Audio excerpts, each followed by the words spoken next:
So finally, we get the next episode of Samurai Jack, and man, was Adult Swim kind of regretting that kind of trick. Don't get me wrong, I'm really glad to see Rick and Morty, the first episode of season 3 back, and I didn't really mind as much as everyone else did. Maybe that was just me because I had been waiting for Rick and Morty for nearly 2 years, and if I could wait, for Samurai Jack to come back for another week after waiting nearly for a longer ass time than 2.5 years, then I could have been like, all right, I can give it another week. Rick and Morty. Rick and Morty kind of needed their spotlight for the moment. Then we can get back for Samurai Jack the next week. So yeah. So this episode is, I wouldn't say as dark. It's actually this episode feels more like a come down after the first 3 episodes, which are in your face, balls to the wall action. Not to say this episode doesn't have any action to it and violence to it. It is there, but this feels more like a come down after the 2 back-to-back episodes of Jack just slaughtering the daughters of Aku left and right. And this episode pretty much did something that I think we were all kind of agreeing that Jack and Ashi was going to be a bigger character for the rest of the series. And this episode, where was I going with this? This episode, like I said, was a come down, and it did kind of prove that, yeah, Ashi's going to be a bigger role for Jack, and this is, if anything, this really shows kind of like the beauty of the animation, because even though Jack and Ashi have been swallowed by a monster, there's some great action sets and just beautiful art pieces inside this gigantic kaiju-sized monster. In just imagery within the confines of its body. Also, don't think I didn't notice the Skreonk from the monster. Don't think I didn't notice that. Because I did. And it was awesome. Now I kind of want to, again, I want to see, I know Tarkovsky did Symbionic Titan, but I really want to see, if Tarkovsky could ever do, a kaiju-centric series.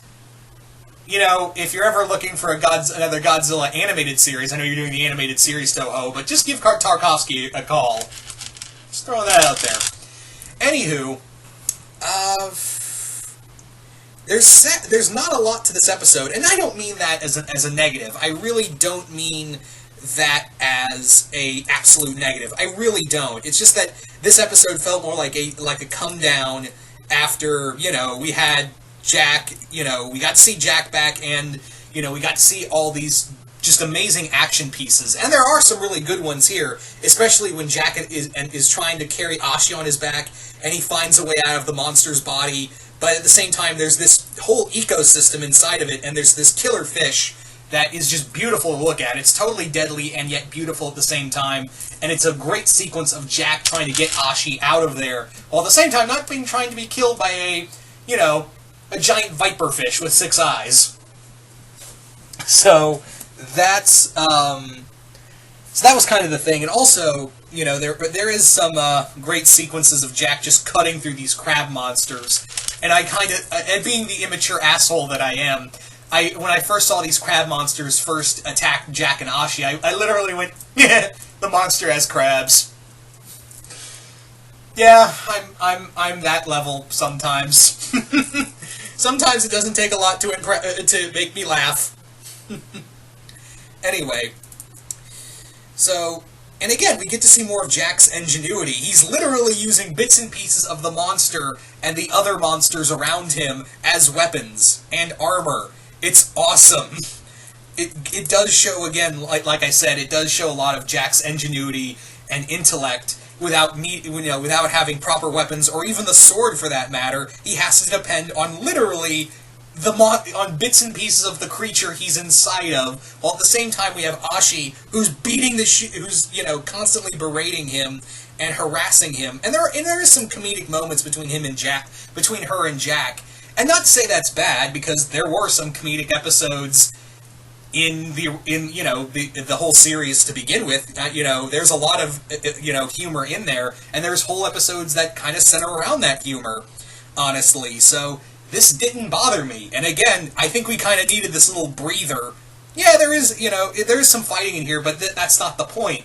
This is, if anything, it feels more like a let's catch our breath for a second, and then move on to the next few episodes. That's where it kind of felt like, and yeah, it does look like Ashi is going to be a bigger role, and I love the moment in here where Ashi is literally brought to her knees by the sight of a ladybug, and it does kind of show that kind of dogmatic kind of mental conditioning she went through as a child, and it's really heartbreaking for her. Also, someone needs to do this of having the ladybug theme, of the miraculous ladybug theme, play when she's holding the ladybug. Yeah, she got saved by ladybug. Again, I sometimes my thought process is where it goes. That's where it goes, people. So, yeah. Also, I'm pretty, I think all of us have, I haven't gotten there yet, but I'm pretty sure a lot of us have gone, well, the Jack Ashi ship have now, the Jack Ashi, there we go, has finally set sail. The SS Jack Ashi ship has left port and is made it sail in calm waters. Finally, we have an official ship for Jack. It's not a crossover or anything like that. We actually have something for him. I think this is a first. The other times, it was either a traitor or Aku in disguise, which I'm pretty sure Jack was like, ooh, I feel awkward about that.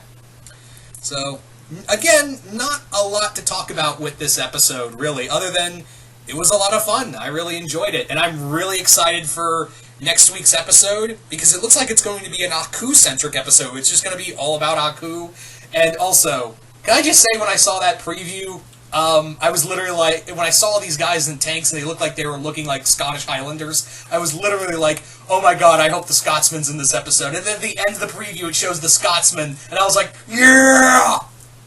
What? I dug the Scotsman. Can you blame me? So there you go, guys. That's pretty much all I had to say about this episode, but what did you guys think of this episode of Samurai Jack? Just comment below, let me know. Did you guys like it? Did you guys hate it? Just let me know in the comments below, and once again, hope you all enjoyed this, and I will see you guys later.